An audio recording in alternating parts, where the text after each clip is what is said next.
सरदार पटेल, मौलाना आजाद, सुभाष चंद्र बोस और ऐसी महान हस्तियां थी जिन्होंने हमारे देश की आजादी की लड़ाई की अगुवाई की।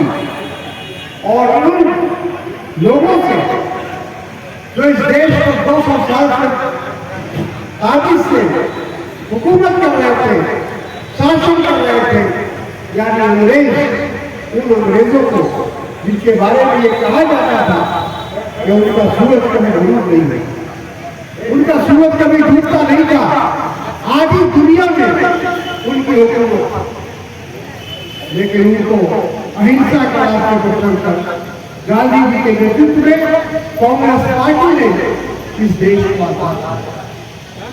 आजाद जब हम हुए थे तो हमें जो भारत मिला था, जो अंग्रेजों ने हमें सौंपा था, वो एक गरीब भारत, एक ऐसा भारत था जहां सुई तक भी नहीं मिलती। लेकिन पिछले 70 सालों में कांग्रेस शासन ने हमारे पूर्वजों ने इस देश को बनाने का काम किया।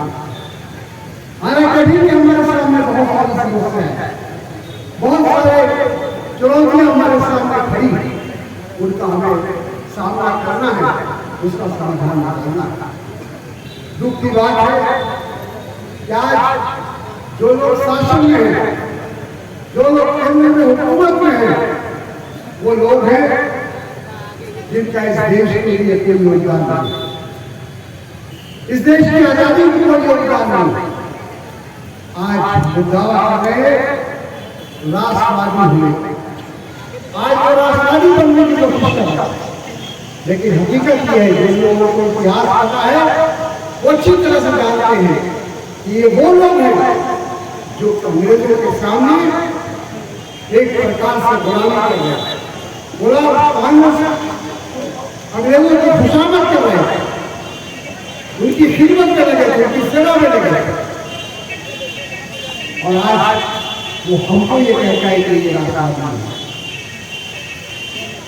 तो ये जो कुछ ऐसे लोग जो आज शासन में है, आपने देखा कि हमारे प्रधानमंत्री जी ने कहा था कि मैं इस देश का चौकीदार, न किसी को खाने दूँ, न खुद खाऊंगा, न खाने दूँ।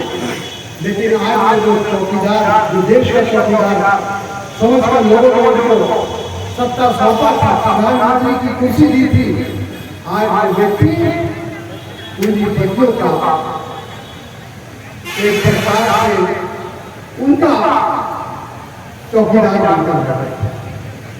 आप सब लोग बार-बार पढ़ते होंगे, जानते होंगे। अभी पिछले 7 सालों में जब से नरेंद्र मोदी जी इस देश के प्रधानमंत्री हुए, तो जो पूंजीपति थे, जो उद्योगपति थे, जो बड़े अमीर लोग थे, उनकी तो दिन दुगनी रात का उनकी तरक्की हुई और हो रही है, लगातार हो रही है। और इतना ही नहीं, हमारे प्रधानमंत्री जी उन पर बहुत मेहरबान है। उन्होंने कहा था, मुझे याद है कि 2015 के चुनाव में उन्होंने कहा था, न इस देश को झुकने दूंगा, न इस देश को गिरने दूंगा। आज वही प्रधानमंत्री, आज वही पार्टी आज देश को बेचने और हमारा आप हमारे में पढ़ते हो, कुछ ही दिन पहले हमारे देश की जो वायु सेवा है, एयरलाइंस है, एयर इंडिया, वो टाटा को बेच दिया गया। देश के अंदर जो बहुत मेहनत से, बहुत कोशिशों के बाद जो हमारे पहले प्रधानमंत्री थे पंडित जवाहरलाल नेहरू ने आजादी के बाद देश की जो बुनियादी ढांचा है उसको मजबूत करने के लिए उन्होंने बहुत से कल कारखाने, उद्योग, बड़े बड़े डैम, ऐसी बहुत सारी चीजों को खड़ा किया, ऐसी संस्थाओं को खड़ा किया, चाहे बोकारो के लेके, हथियार ले लेके, ऐसी तमाम संस्थाओं को उन्होंने खड़ा किया। बिजली पैदा करने का जो बड़ा उसका कारखाना हो सकता है, इसकी पैदा करता हुआ की जो क्षमता है उसको बढ़ाने का काम जरूरी है। इसलिए कि देश से गरीबी भी कम है, देश से बेरोजगारी भी कम है। और आज क्या हो रहा है, आप अपना बात महसूस करते हैं। आज हिंदुस्तान की जो बेरोजगारी है वो अपने चरम सीमा में पहुंची है। आज हमारे देश में नौजवानों का कोई भविष्य नहीं। आज हमारे बच्चे पढ़ लिख कर मेहनत करके चाहते हैं कि हम अपने पैर पर खड़े हो, उनको अंधेरा ही दिखाई पड़ता, उनके सामने कोई रोशनी नहीं है। ये स्थिति इस सरकार ने 2 करोड़ रोजगार देने का इन्होंने वादा किया, लेकिन आज इस 7 सालों में रोजगार को बढ़ाने के बजाय, रोजगार देने के बजाय रोजगार खत्म करने की कोशिश की। आज लोग अब रेल को बेचने की बात करते हैं और इसी तरह से जो बड़े बड़े सरकारी थे, संस्थान थे, उन सबको बेचने की बात करते हैं। तो ये स्थिति पैदा है। तो मैं यह कहना चाहता हूँ, मुझे खुशी है जब देश को ये बात 7 सालों में आप सब पता होगा, लगभग 1 साल से हमारे किसान सड़क पर बैठा है,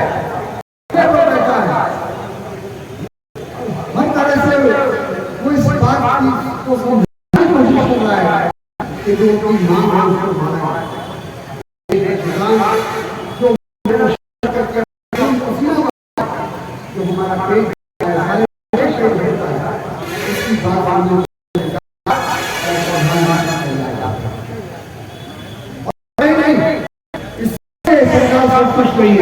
अभी आपने देखा उत्तर प्रदेश के लखीमपुर खेरी एक जगह है जहाँ किसानों का जुलूस जा रहा है। उसके ऊपर जो के मंत्री है उनके बेटे ने उनके ऊपर चढ़ने का काम किया। ये आरोप है उनकी जमानत गिरफ्तार जब हमारे और प्रधानमंत्री गांधी उनको जाने नहीं दिया गया, उनको रोका गया, लेकिन उन्होंने भी कहा कि हम मुझे वाले हैं, हम हर हालत में उन किसानों से, उन किसानों के परिजनों से, उनके परिवार के लोगों से हम मिलेंगे जिनकी हत्या गया, जिनको कुचला गया, हम उनसे मिलकर